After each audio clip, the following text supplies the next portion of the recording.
The Film Talk is brought to you by you, folks who listen and help out. Just go to patreon.com/the Film Talk for details. And now, on with the show.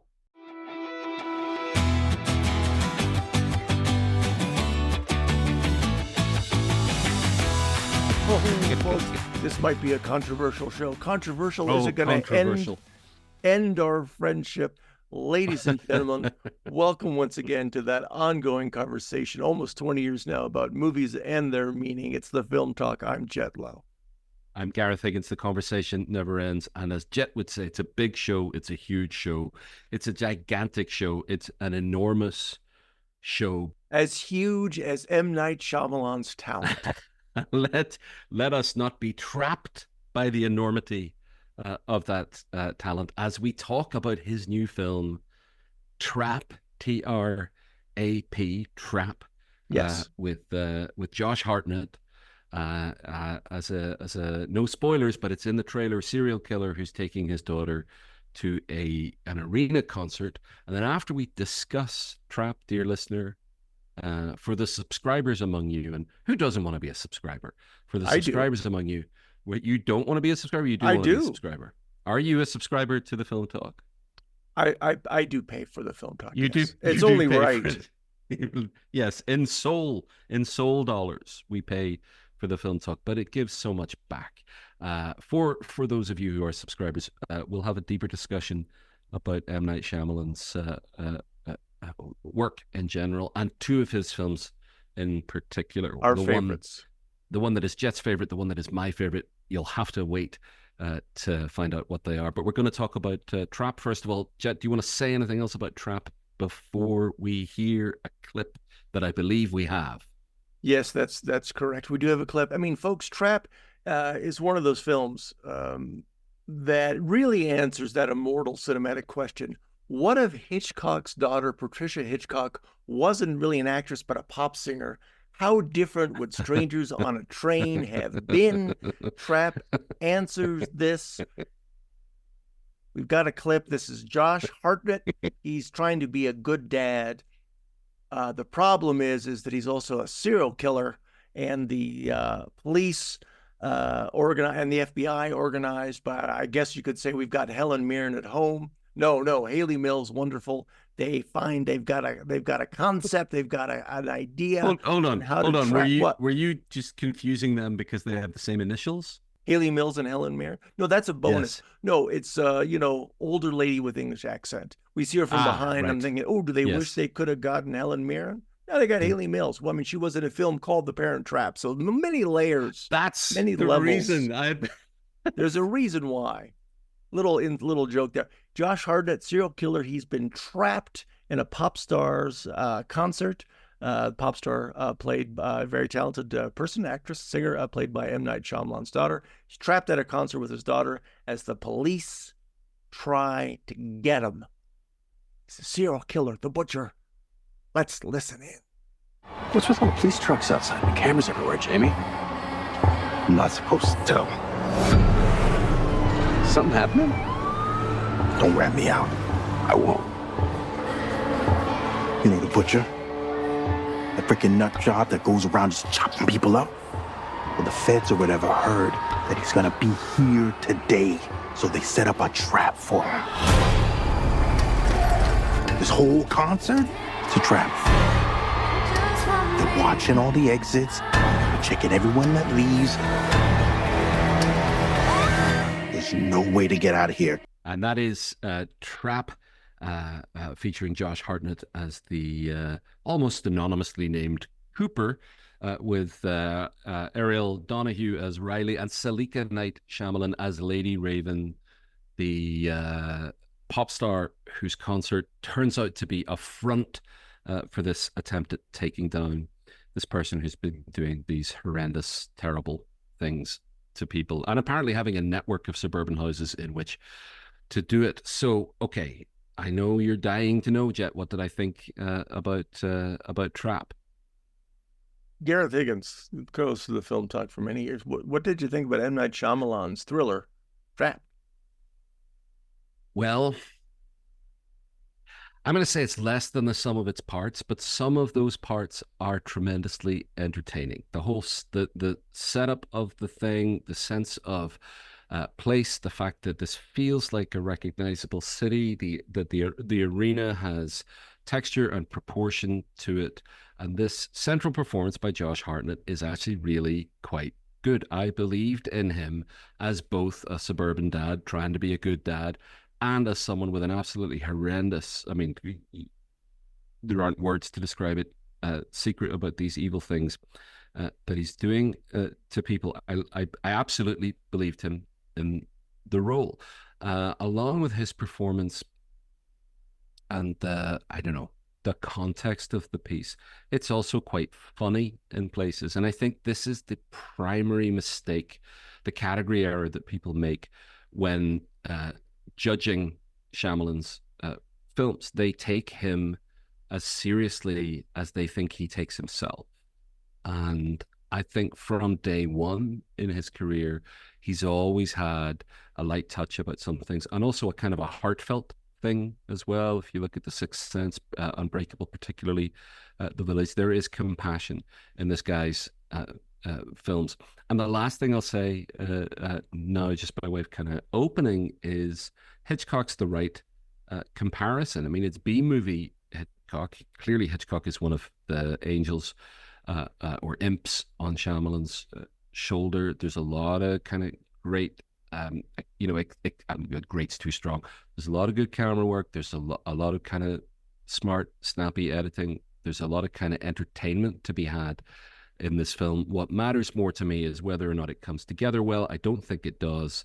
But even more than that, what it's actually about, what it's an allegory for, is way more interesting to me than the experience of watching the film itself.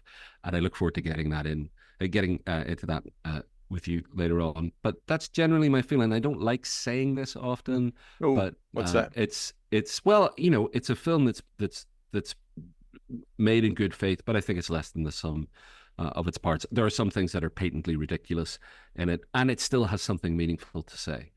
But we'll get to that. What about you, Jett? Well, we could do a little quiz here. The listener demands to know, what did you think? You are a listener right now. While I'm talking, you are a listener, Gareth. So you, along with the listeners, could ask yourselves, because folks, Gareth, other listeners other than Gareth, don't know. No, they don't. You don't know. You don't know what I'm going to say. You don't know how I feel about the film. We don't speak. And you could choose not to tell me as well. That would feel like a letdown, unless they're paying not to hear me, which would make sense. Of actually paying to have me not talk, which could be a new revenue stream. Here's the thing. So you don't know what I'm going to say. What do you think I thought of M. Night Shyamalan's Trap?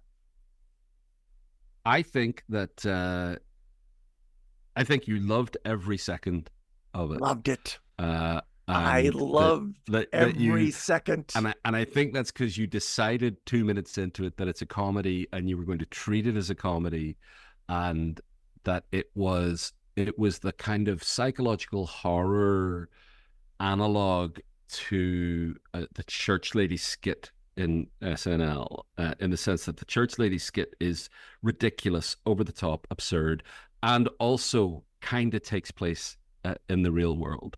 And that you think this film is not about serial killers at all. It's about how it's hard to be a dad. The first few minutes of this film, first 5 minutes, as somebody's a dad to a couple kids who are 11, 12, my daughter's 11 years old, it was like a documentary. Here's the thing. I did love it. And I want to talk a little bit about, did you mention silliness or a lighter touch or comedy? Because his first couple of films, because The Sixth Sense and Unbreakable especially can be seen as solemn, people think somehow equate that with an absence of humor or an absence of seeing the lighter side. And the fact is, if you look at this guy's filmography, he loves being silly. And so and that's part of the reason there was this huge critical acclaim, but part of the reason why for his initial downfall was that people weren't incorporating into their mindset the possibilities for silliness in his films. He loves being silly. I seem to recall, I don't know if we did this on the old show, he was built up so much and there was such a downfall. And I think I said something along the lines, this may have happened while we were in hiatus between our old show and this one, is that all it's going to take is one popular hit, semi-popular, and then he'll be back. And then that happened, I think, with something like Split. He likes the silliness. And what is great about Trap is, and maybe this is also an influence of binge watching, of folks watching shows now where you might have a comedy episode and then a musical episode and a serious episode, is there's not a consistent tone, but that's on purpose. So there's the Hitchcockian thriller, then you get the sort of the dad-daughter documentary, and then at the end you have this very serious ending scene with Josh Hartnett talking to his wife Alison Pill, and the whole audience. I like sitting in the back so I get to see the audience reaction. So the audience is having a good time. It was a pretty full crowd. They're laughing. Oh, this is ridiculous. This is silly. And then when that scene happened, everyone sat forward and the whole audience got quiet. It was totally engaged. And that was like a scene out of Unbreakable. We're going to talk about Unbreakable in the subscriber episode, right? But it was right out of Unbreakable. Are we going to talk about Unbreakable? Well, is that I would like spoiler for the subscriber episode? I'm not saying that's my favorite. M. Night Shyamalan. It could be The Happening. It could be. I'm not saying it is. Gotta listen. You're not paying me to shut up.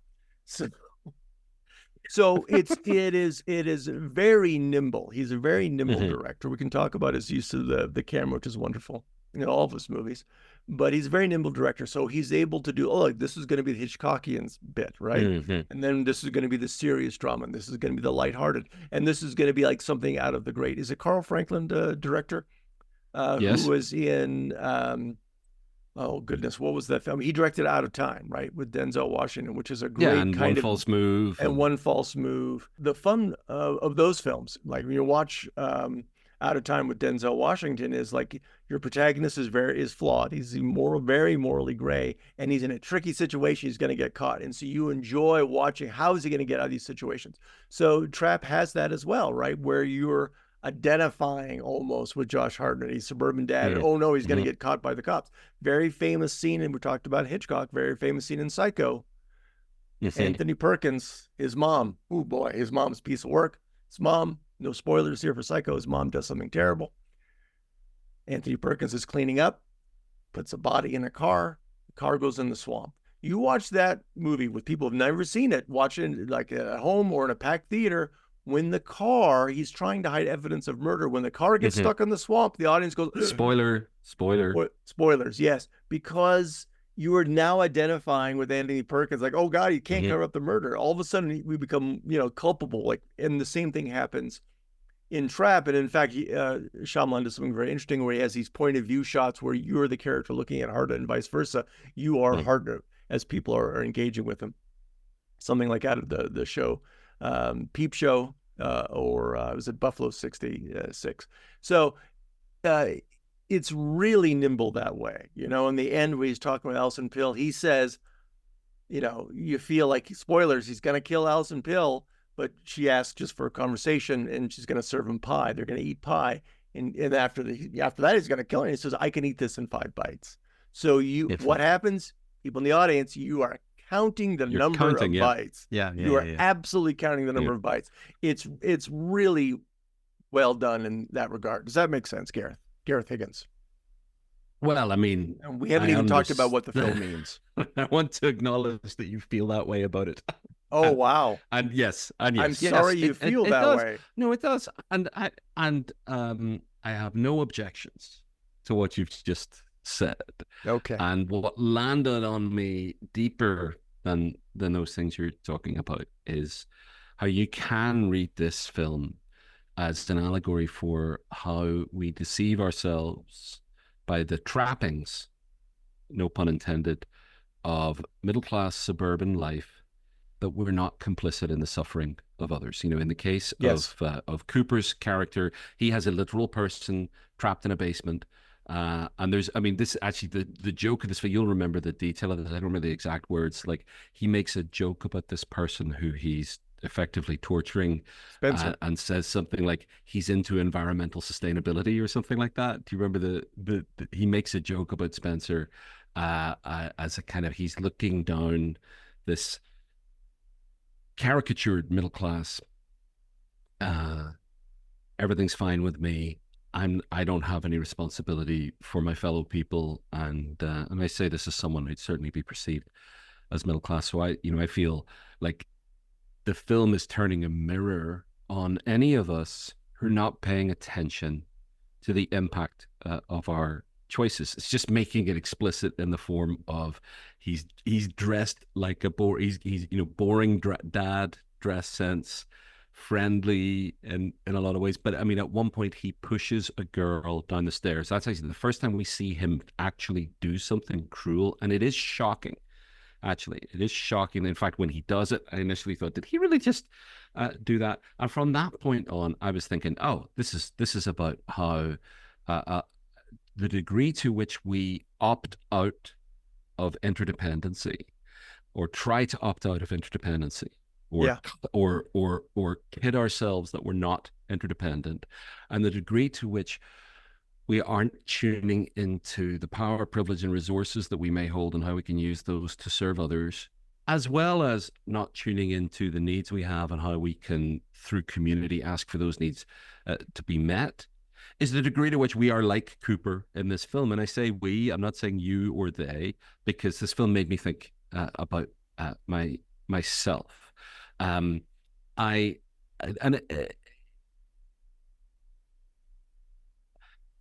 want to find words for whatever the opposite of damning something with faint praise is, because I don't want to overstate the case, because I really don't think the film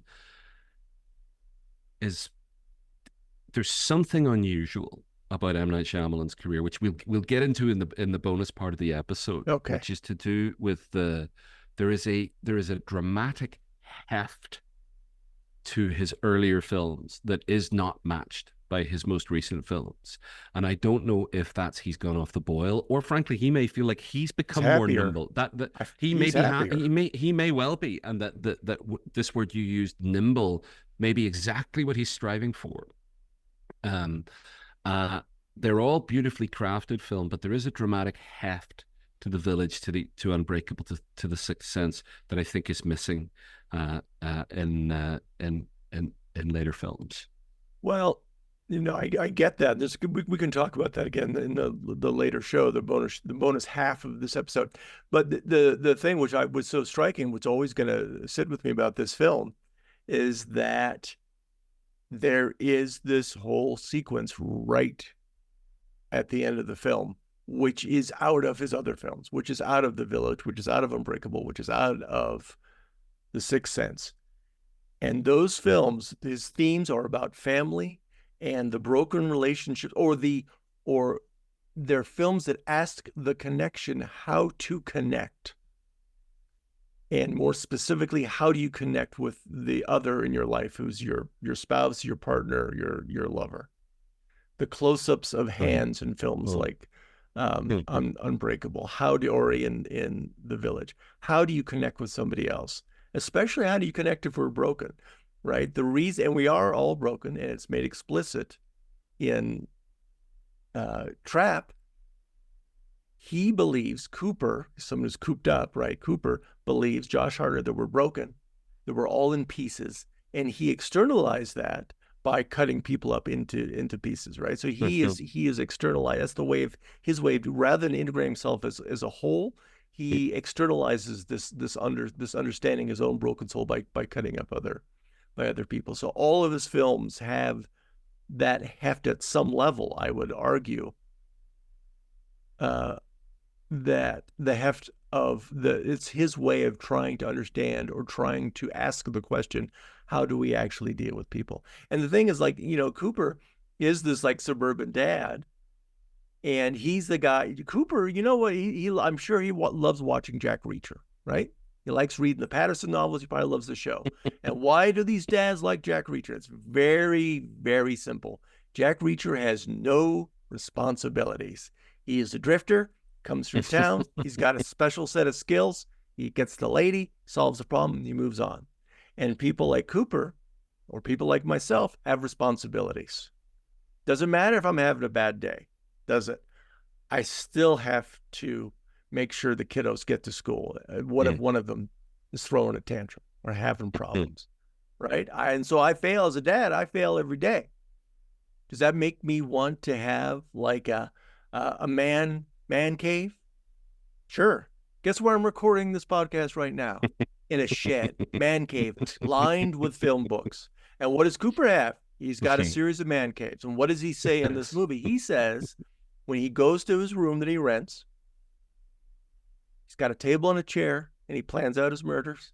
And he said that gives him just as much pleasure as doing the actual murdering. He's gets to get away. So M. Night Shyamalan is just making a thrill out of it. It could have been a drama with all this. It could have been ordinary people, right? He just happens to enjoy doing, Hitchcock, because it's which is totally understandable. It's fun. Get to have fun. It's fun to be in that playscape of like, ooh, what if somebody was a murderer? Because these are transgressive and these are things we would not do in real life. And so that's why I think the film is a success. It has that thematic heft that runs through it, but still fun and silly. And I was kind of almost hoping for the Unbreakable theme to come up at the end, just like it did in Split. It's like, oh, is he another character in the Unbreakable universe? In the Unbreakable universe, he does have like superpowers at some level. Sure.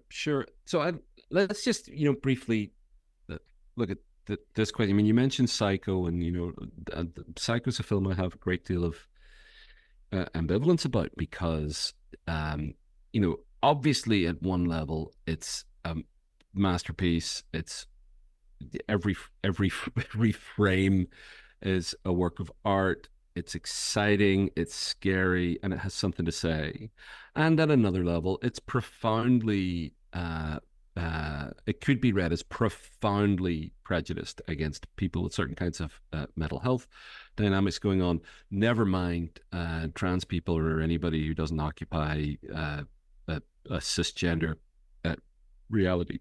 The echo in Trap is that I think you're pretty, we see that Josh Hartnett has an OCD diagnosis. We see him fold. I mean, he actually mentions that, and he folds a napkin in a certain way.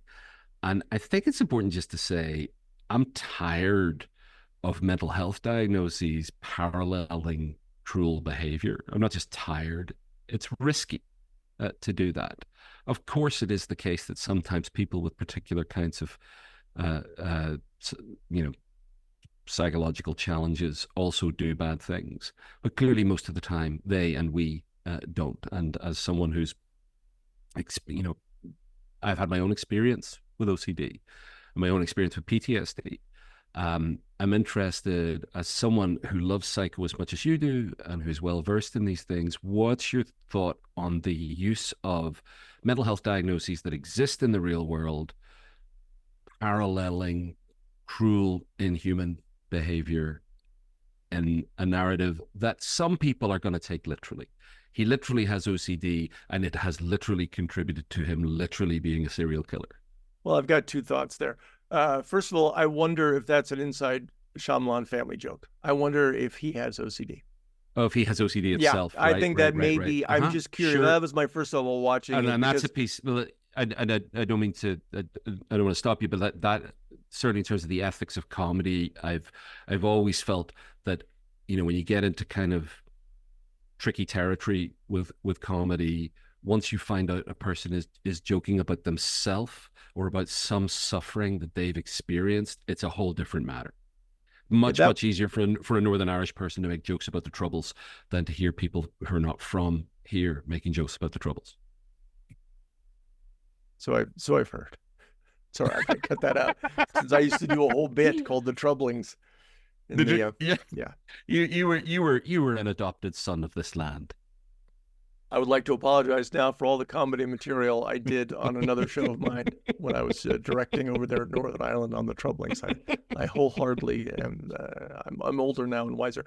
That was my initial thought: is I wonder if this is an inside joke, because we haven't even talked about his daughter, who's a major player in this film. So that was my first thought. And then we're talking about Psycho, and of course, Psycho famously ends with this long sequence in which everything is explained by the psychiatrist. And I think one of the functions of that sequence is really it's not a filler, but what it is it gives the audience time to relax after the horror they've gone through, so then they can file. They're processing everything, and they can file out of the theater. So I think it's a filmic device, and Hitchcock had to say something, and he kind of refutes that idea too. By the way, in his next film, The Birds, because he does have who was Hume Cronyn's wife many years, Jessica Tandy. Jessica Tandy. You think she's going to start explaining the psychology of what's going on, and then she goes, "Yeah, no, that's not actually what's happening with Mitch at all." I think Jessica Tandy and Tippi Hedren, they have this sort of convo, and I think that he sort of refutes what he did in Psycho there. So no, I agree, but again, we don't know. He did get a lot of flack for was it something not dissimilar in The Village by having someone with mental disabilities in The Village? Yeah, be the villain, and a lot of people said this was terrible. Adrian Brody his character has developmental disabilities, and in Split, you literally have somebody with multiple personality disorder, and sure, these things get used as horror tropes, and I don't have a strong enough view on this. It is a question, if we ever got to talk to him, I'd want to ask him to comment on it, because he does seem to be a compassionate person. This is not the same as when the Da Vinci Code movie was released. The one of the community organizations that advocates on behalf of people with albinism, I believe in the UK, issued a press release saying that, you've got this psychopathic character played by, I think, Paul Bettany in the Da Vinci Code, who has albinism, and yet again, someone who would be colloquially and potentially offensively referred to as an albino is playing the psycho killer. And I remember hearing a radio interview in which someone advocating on behalf of the needs and lives of people with albinism was talking about this, and they had a commentator on to kind of say, "Oh, don't be so politically correct, don't be ridiculous, show me the facts." And this spokesperson showed them that, if I'm remembering correctly, there had been 60 films released since 1970 that had an identifiable character with albinism in them, and of those 60 films, 59 of them featured the character with albinism killing somebody. Right?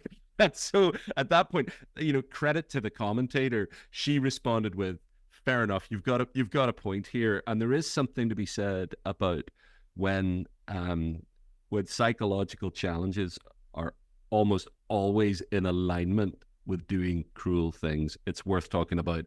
And yes, it may well be a family end joke in the Shyamalan household. I have one last question for you, though, Jett, about Trap. Yes, I still have more to say about Trap, but please ask away. Oh, well, okay, good. Haven't even started. We haven't even begun. Good. We were supposed to do 20 minutes on Trap, and I told you it wasn't going to happen. Why does Cooper take his shirt off at the end? Who doesn't want to see Josh Hartnett with his shirt off, man? Come on. That's the only reason he takes his shirt off at the end. When he started to unbutton his shirt, I was like, yeah, lots of people do want to see Josh Hartnett with his shirt off. Let's say you're in the hold on. You're in the 23rd century. You're in the 23rd century. Okay. Picture yourself. Okay, hold on. You think materials? We got much more advanced computers. We got ships that can travel faster than light. So you would think the fabric on shirts would stain and tear resistant, but gosh darn it, William Shatner's shirt seemed to get torn all the time in the Star Trek, the original series. You know what I'm saying? We got to put bums in seats. This is a for-profit enterprise. If you were going to write a rhyming couplet about the star of this film, you've got the end of your second line now. Well, who is the star of the film? So let's. I know we got to move on quickly. The star is Philadelphia. Is it set in Philadelphia? It's not really clear. I don't think they shot it. They say where it is. It's in all the cop uniforms. Yeah, you can see because it says Philadelphia everywhere. Okay. But it's shot. I think it's shot in Toronto. All right. Let's talk about the star of the film, because one of the things that I love about this movie, and I know he did a film called Split, is that we shift the protagonist in dramatic ways. I did not expect, did you, that the pop star Raven would become a protagonist for a whole stretch of the film. And that was like, why? That totally unbalances you. In other words, she becomes the star. And then we have this whole thing about the power of social media, which is great. And then Alison Pill becomes the star. And then spoilers, there's the reveal that she's the one that set the trap. She's the actual person. Yes. That's the big twist. And again, that hence the name Trap. Guys, cooped. Is he trapped in a marriage? He can't be Jack Reacher. He can't be a drifter going to town. He is trapped. He's trapped by domesticity. He got trapped by his wife. It's the fear, the male fear of being trapped in a space. You're weighed down. Is there more to say about this film? Well, I don't know that there is. I mean, we're going to talk about, I guess we can talk about his filmmaking style in the second half of the episode, the subscriber episode, because he's, has such a great use of the camera and for storytelling. But here's the thing. I mean, films like Sixth Sense, Unbreakable, you could think about the lack of dialogue, less dialogue, because he's able to communicate so many ideas just through movement of camera, blocking of the actors.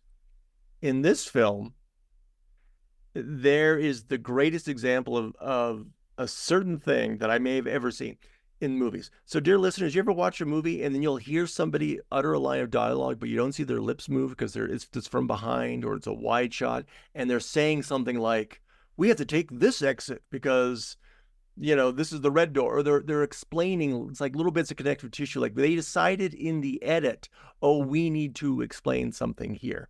Yes. In the Untouchables, for instance, in the original theatrical version, they've changed this, and made me very sad because as a kid, me and all my buddies, we laughed so much. In the end of the Untouchables, Kevin Costner is chasing the bad guy. I think it's Billy Drago, played by Billy Drago. He's a Billy Drago character. If you know what I'm talking about, if you know, you know. And a guard gets shot, and he throws his gun to Kevin Costner on the ground. And it was clear in the edit, they thought it wasn't clear enough that he's giving his gun to Costner, so there's a badly dubbed line of "Take it." And it's terrible. And it always made us laugh. And then I watched it recently. And again, maybe the first 10 years of The Untouchables, watched it on VHS, watched it on DVD, watched it on Blu-ray. That line is in there, and then they've changed it, right? They've turned it down because it was ridiculous. This sort of badly dubbed, like, how did that happen? Well, he must have had the secret key, dubbed later. And this film has the most examples of that I've ever seen. And why that is, I'm not sure. They just felt in the edit, like it's just not clear. It's like, hey, luckily we have time to go to the pop stand because there's a break between songs. Like, do we need that? And it just happens every few minutes, which shows that maybe this is I'm doing a con to I was pro Shyamalan. This is the negative thing where it's a little more junky, right? Because it's not as visually crisp and clean as his other films. But you know what? It's okay. We'll allow that on the Film Talk. So it's a kind of, we said whenever we were rebooting the show that every episode we would recommend the one film you should watch this week.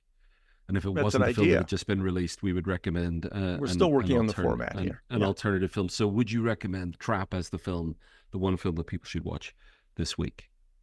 Well, it depends. If they want a thriller like that, set in a big stadium like this, don't forget there's sudden death with Jean-Claude Van Damme and Powers Black Booth. Sunday. John Frankenheimer's Black Sunday. Is not Doesn't it take place in a stadium? The climax, yes. And so, dear listeners, if you're not familiar with Black Sunday, it was a blockbuster book probably. It was written by the guy by Thomas Harris, who went on to write the Hannibal Lecter books. So I bet it was a good book, page turner. But the question is, how do you make it like a Goodyear blimp threatening? It's so slow and it's moving, and it's have Max Zorin be on it. That's a better blimp movie. So Black Sunday, it's like the blimp is supposed to attack and kill a bunch of people in a stadium. Have you seen Black Sunday? No. It's just at the end. Is Bruce Dern in it? Bruce Dern is in it, my friend, which is always a plus. Yes. Fantastic in Hitchcock's last movie. Black Sunday, the blimp, I just recall it's just a bunch of people running around in different directions, sort of like Quetzalcoatl, the Larry Cohen film, where you just like shoot people running in different directions, people screaming. Maybe there's one shot optical, a printing of a blimp. It does have one harrowing scene with Bruce Dern testing his weapon. But so Black Sunday is not the one film people should watch this week. Psycho. I don't think you should see Psycho. Or The Village. which might Well, be a spoiler for our bonus episode. well, we can agree to disagree on that. Anything else you want to say about Trap before we move to the second half of our show, the subscriber bonus business? Trap will not be featured in our bonus episode on our favorite M. Night Shyamalan films. No. That doesn't mean you shouldn't see it. And it's worth thinking about. That doesn't mean you shouldn't see it. You know, the way things are moving in streaming services, I saw that Twisters is already on there. Borderlands is going to be on there in a couple days. So by the time you listen to this, like if you hold off for about 4 or 5 days from listening to this episode, it's probably going to be on streaming. Yeah, absolutely. It's worth your time. Great performance. We haven't even talked really about his performance. Wonderful performance by Josh Hartnett and by Alison Pill and M. Night Shyamalan's daughter as well. His daughter's Salika Shyamalan. I think she doesn't use the night. She's known mononymously. Bless you. As Salika, like you're known as Jett. Ask your doctor if monolicity is right for you. Folks, we're going to go to our second half of the show now. If you want to subscribe, don't forget you can go to patreon.com/thefilmtalk, and you can subscribe through Apple Podcasts if that's your jam. Thanks for listening. We appreciate it. Now let's go to our subscriber bonus episode. We will indeed, but for those of you who are not subscribers, we still love you. And while we'd welcome you to subscribe most heartily, if you don't subscribe, we should bid you farewell at this point. I've been Gareth Higgins. I've been Jett Lowe. We'll keep talking right now.